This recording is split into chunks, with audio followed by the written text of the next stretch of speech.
নমস্কার, আপনাদের সকলকে স্বাগত জানাই চ্যানেল রূপম মুখার্জি বেঙ্গলির অপর একটি ভিডিওতে। আজ আমরা কথা বলবো হিস্ট্রিতে ঠিক যে ধরনের ইন্টারভিউ টেবিলে গিয়ে ডেমো হচ্ছে এবং ডেমো চলতে চলতে কোয়েশ্চেন আনসার করে নেওয়া হচ্ছে, সেই ব্যাপারে বেশ কিছু প্রশ্ন উত্তর আমরা আজকে আলোচনা করে নেব। আজকে আমাদের টপিক হচ্ছে অসহযোগ আন্দোলন 1920 থেকে 22, কারণ, বৈশিষ্ট্য ও পরিণাম। চলুন তাহলে একেবারে ইন্টারভিউ রুমে ঢুকে কীভাবে শুরু করবো সেইভাবে। Good morning sir and madam, আমি আপনার নাম বললেন। আজকে ডেমো টপিক অসহযোগ আন্দোলন, কারণ, বৈশিষ্ট্য, পরিণাম। আমি ক্লাস 11-12 সহজ ভাষায় এগুলো ব্যাখ্যা করতে শুরু করেছি। ছাত্রছাত্রীদের বলবো, আজ আমরা ভারতের বোর্ড ওয়ার্ক অবশ্যই করবেন, অর্থাৎ ডেট লিখবেন, কি ক্লাস লিখবেন, কি বিষয় লিখবেন, কি বিষয় আজকে আলোচনা হচ্ছে, সমস্ত কিছুই লিখবেন। ছাত্রছাত্রীদের বলবো, আজ আমরা ভারতে জাতীয় আন্দোলনের এক গুরুত্বপূর্ণ অধ্যায় অসহযোগ আন্দোলন নিয়ে আলোচনা করব। এই আন্দোলন ছিল প্রথম সর্বভারতীয় গণ আন্দোলন, যেখানে সাধারণ মানুষ ব্যাপকভাবে রাজনীতিতে অংশ নেয়। কোনো বই দেওয়া হচ্ছে না, না দেখে আপনাদের বলতে হবে, তাই সমস্ত কথাবার্তাগুলি যা বলবেন সেগুলো কিন্তু টোটালি মুখস্থ করে তৈরি রাখবেন এবং একসাথে 4টি টপিক যদি করে রাখেন অত্যন্ত ভালো হয়, 2টি 11 থেকে 2টি 12 থেকে।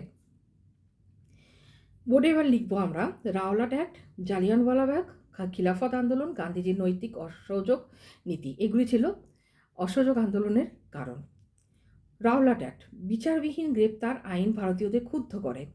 জালিয়ানওয়ালাবাগ গণহত্যা ভারতীয় জাতীয়তাবাদকে প্রবল করে তোলে। খিলাফত প্রশ্ন, মুসলিম জনতা জাতীয় আন্দোলনে যুক্ত হলো। গান্ধীজির আহ্বান, অনৈতিক শাসনের সহযোগী হব না, অসহযোগ আন্দোলনের নৈতিক ভিত্তি। বৈশিষ্ট্য, এবার হয়তো আপনাকে বৈশিষ্ট্য পরিণাম বলতে দেওয়া হলো না। ঠিক আছে, আপনার ডেমো আমরা বুঝলাম, এখন এখানেই থামুন। এবার আমরা কিছু প্রশ্ন করব ডেমো টপিক থেকে।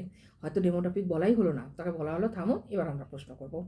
আপনি বললেন চৌরি চৌরা ঘটনার পর গান্ধীজি, ধরুন এই অবধি ব্যাপার আলোচনা করা হলো। আপনি বৈশিষ্ট্য বললেন যে মহিলা অংশগ্রহণ, কিন্তু ছাত্রদের কিভাবে এক্সাম্পল দিয়ে ধরাবেন। সরোজিনী নাইডুর নেতৃত্বে বিদেশি কাপড় বয়কট আন্দোলন, মহিলা অংশগ্রহণে চরকা চালানো মহিলাদের বৃহৎ ভূমিকা। আপনার ডেমোতে বললেন যে খিলাফত প্রশ্নে অসহযোগ আন্দোলন যুক্ত হলো। একজন ছাত্র যদি জিজ্ঞাসা করে হিন্দু মুসলিম ঐক্য কি সত্যিই ছিল, আপনি কি বলবেন? স্যার ম্যাডাম, আমি ছাত্রদের বলবো, ঐতিহাসিকভাবে কিছু সীমাবদ্ধতা থাকলেও 1920-22 সময়ে ব্যাপকভাবে হিন্দু মুসলিম সহযোগিতা দেখা যায়। আমি গুরুত্বপূর্ণ দলিল, নেতাদের যৌথ সভা এবং লোকাল লেভেলের সহযোগিতার এক্সাম্পল দিয়ে এতে ছাত্ররা কমিউনাল হারমোনির ঐতিহাসিক গুরুত্ব বোঝে। ধরুন একজন ছাত্র উঠে দাঁড়িয়ে আপনাকে জিজ্ঞাসা করলো, অসহযোগের সবচেয়ে বড় অবদান কি? সবচেয়ে বড় অবদান হলো রাজনৈতিক সচেতনতার গণতান্ত্রিক বিস্তার, যেখানে প্রথমবার সাধারণ মানুষ স্বরাজের দাবি নিয়ে রাস্তায় নেমেছিল। এটি ভবিষ্যতের সকল আন্দোলনের ভিত্তি। এখানে দাঁড়িয়ে আপনাকে বলা হতে পারে, ঠিক আছে, ধন্যবাদ, ইউ মে গো নাও। অথবা এখান থেকে আপনাকে জিজ্ঞাসা করা হতে পারে, রাওলাট আইনের বিরুদ্ধে প্রতিবাদী কি আন্দোলনের প্রধান কারণ? না, এটি গুরুত্বপূর্ণ কারণ হলেও এটি একমাত্র কারণ নয়। জালিয়ানওয়ালাবাগ, খিলাফত অসন্তোষ এবং রাজনৈতিক নৈতিকতাবাদ মিলেই আন্দোলনের ভিত্তি তৈরি করে। একজন ছাত্র যদি জিজ্ঞাসা করে জালিয়ানওয়ালাবাগ কিভাবে আন্দোলনকে ত্বরান্বিত করলো, অর্থাৎ অসহযোগ আন্দোলনকে, আপনি কিভাবে বোঝাবেন? বলবো এটি ছিল ব্রিটিশ রিপ্রেজেস এর চূড়ান্ত উদাহরণ। এই ঘটনার পর মর্ডারের ধারা দুর্বল হয়ে পড়ে এবং জনগণ সরাসরি আন্দোলনের পথে নেমে আসে। খিলাফত আন্দোলনকে অসহযোগ আন্দোলনের সঙ্গে যুক্ত করাটা কতটা যৌক্তিক, বা আপনি কি মনে করেন যে এর কোনো আদৌ যুক্তি আছে? এটি হিন্দু মুসলমান ঐক্যের বিরল ঐতিহাসিক মুহূর্ত। যৌথ সভা, যৌথ প্রতিবাদ, যৌথ বয়কট সবই দেখায় যে দুই সম্প্রদায় রাজনৈতিক দাবিতে একসঙ্গে এসে দাঁড়িয়েছিল। চরকা এবং স্বদেশী কেন গুরুত্বপূর্ণ ছিল? কারণ এটি জাতীয় আত্মনির্ভরতা এবং অর্থনৈতিক স্বাধীনতার প্রতীক। সাধারণ মানুষ প্রতিদিনের জীবনে আন্দোলনকে ধারণ করতে সক্ষম হয়েছিল। যদি আপনাকে সম্পূর্ণ করতে দেওয়া হয় এই সমগ্র ডেমোটা, অর্থাৎ আপনাকে 2 এর বদলে 4 মিনিট দেওয়া হলো, সেক্ষেত্রে কিন্তু আপনাকে যে প্রশ্নগুলি করা হবে তার কিন্তু ব্যাপকতা আরও বৃদ্ধি পাবে। যেরকম যদি বলা হয় যে বিদেশি কাপড় পরানো কি ঠিক ছিল? যদি কোনো ছাত্র আপনাকে জিজ্ঞাসা করে, এক্ষেত্রে আপনার নিউট্রাল আনসার কী হবে? আমি বলি, ইতিহাসে কর্মের নৈতিকতা নয়, তার প্রভাব পরীক্ষা করা হয়।